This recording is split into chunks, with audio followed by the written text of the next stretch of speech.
Hello guys, कैसे हो आप सब। एक बार फिर से स्वागत है आप सभी का सची ब्लॉग्स में। सो गाइस, आज का ब्लॉग ना बहुत ही ज्यादा मजेदार और इंटरेस्टिंग होने वाला है। सो एंड तक जुड़े रहना, क्योंकि आज हम लोग जाने वाले हैं जो हमारे पास में ही छतरपुर जिला है, वहाँ पे लगा हुआ है फिश वर्ल्ड मेला। मतलब वहाँ पे इतने टाइप की मछलियाँ हैं। सो आज हम लोग वही देखने वाले हैं। सो आप एक्साइटेड हो कि नहीं हो? बहुत ज्यादा एक्साइटेड है। सो गाइस, हम लोग ना बहुत बहुत बहुत ज्यादा एक्साइटेड है, क्योंकि आज से पहले मैंने इतनी सारी मछलियाँ कभी नहीं देखी। तो मैं तो बहुत ज्यादा एक्साइटेड हूँ जाने के लिए। सो अभी हम कुछ देर बाद निकलने वाले हैं। सो देखते रहना, चलो फिर मिलते हैं।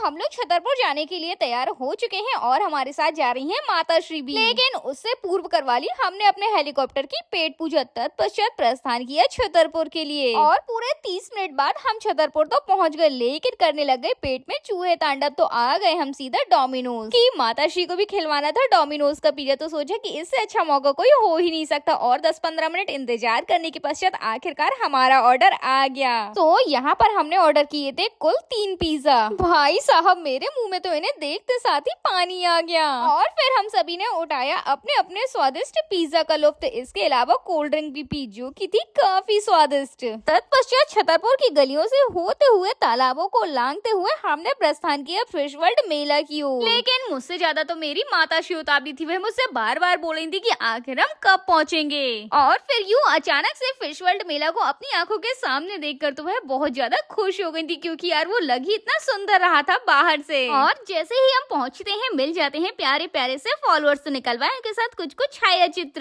फिर पहुंचे हम सीधा टिकट घर की ओर, क्योंकि भीतर अगर करना था प्रवेश तो उसके लिए कटवाना पड़ा सबसे पहले 50 रुपए का टिकट। तब जाकर हमें प्रवेश मिला भीतर। सच में यार, बाहर से ही ऐसा प्रतीत हो रहा था मानो हम समुद्र के भीतर जा रहे हो। लेकिन यूं किया जब भीतर प्रवेश तो हमारी तो आंखें फटी की फटी ही रह गई, क्योंकि चारों तरफ सिर्फ एक ही रंग था और वह था नीला। मैं तो ये सोच रही थी कि इन्होंने इसको बनाने में आखिर खर्चा कितना किया होगा, क्योंकि सबसे पहले तो इन्होंने एक नीले कलर का टेंट टाइप का लगाया था, जिसमें वॉलपेपर लगा था जैसे कि मानो हो पूरा का पूरा समुद्र, जिसमें उन्होंने फिट किया था फिश टैंक को। भाई साहब, जिसके अंदर थी भिन्न भिन्न प्रकार की छोटी बड़ी हर टाइप की मछलियाँ। भाई साहब, आज से पहले मैंने इतने प्रकार की मछलियाँ तो शायद ही कभी देखी हूँ। मेरी माताश्री तो हर मछली को ऐसे देख रही थी मानो यह बिल्कुल उनसे बातें कर रही हूँ। लेकिन कुछ भी कहो, देखने में थी बहुत ही ज्यादा खूबसूरत। वहीं हमारे तबला मास्टर तो इस सोच में थे कि आखिरकार इन्होंने यह कारनामा किया तो किया कैसे। मतलब इतना बड़ा सेटअप आखिर बनाया तो बनाया कैसे। और हम मछलियाँ देख ही रहे होते हैं कि अचानक से बिजली गुल हो गई। तभी अचानक से देखा हमें फिश टैंक के अंदर किसी का हाथ। और तब जाकर हमें समझ आया कि फिश टैंक की सफाई हो रही थी, इस वजह से बिजली काटी गई थी। खैर, फिर थोड़ी देर बाद पुनः बिजली आ गई। और फिर देख लो भाई साहब, आप फिश टैंक के अंदर का नजारा, ये कितना सुंदर था। और धीरे धीरे लोगों का भी आना जाना शुरू हो गया। फिर हमने सोचा कि 50 रुपए जब दिए हैं तो क्यों ना पूरे वसूल किए जाए। तो बस फिर क्या था, बना लिए 2-4 चलचित्र। लेकिन हमारी माताश्री की जांच पड़ताल थी कि खत्म होने का नाम ही नहीं ले रही थी। खैर, फिर किया हमने गुफा के भीतर प्रवेश। तभी कुछ लोग तबला मास्टर से हाथ मिलाने लग जाते हैं। भाई साहब, इस गुफा को देखकर तो ऐसा लग रहा था कि मानो हम सचमुच में समुद्र के बीचों बीच खड़े हों, क्योंकि गुफा की ऊपर की छत को बनाया गया था कांच से, जिसके अंदर थी अलग अलग प्रकार की मछलियाँ। लेकिन हमारी किस्मत खराब और पूरे 50 रुपए भी पानी में गए, क्योंकि पुनः हो गई बिजली गुल।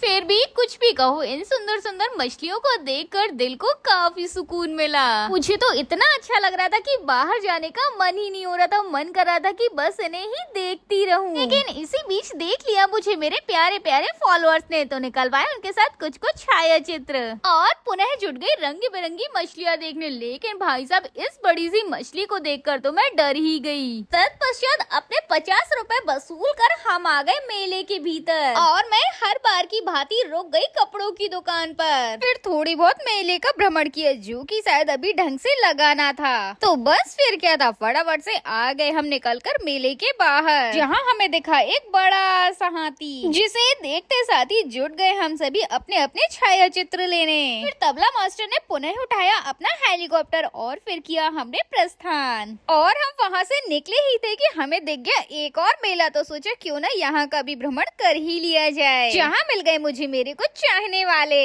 और फिर 5 बजे किया हमने नौगांव के लिए प्रस्थान, वो भी हाईवे से। वहाँ भी मिल गए मुझे कुछ चाहने वाले, तो फटाफट से निकलवाए उनके साथ कुछ छाया चित्र। और फिर तबला मास्टर ने सिखाया मुझे हेलीकॉप्टर उड़ाना, जिसे सीखने में मुझे ज्यादा वक्त नहीं लगा क्योंकि स्कूटी में चला लेती हूँ। खैर जब तक मैं हेलीकॉप्टर उड़ा रही हूँ, आप फटाफट से जाओ, वीडियो को लाइक करो, चैनल पे पहली बार हो तो सब्सक्राइब कर देना और ऐसे ही ढेर सारा प्यार देना। तो मिलते हैं अगले दृश्य में। राम राम।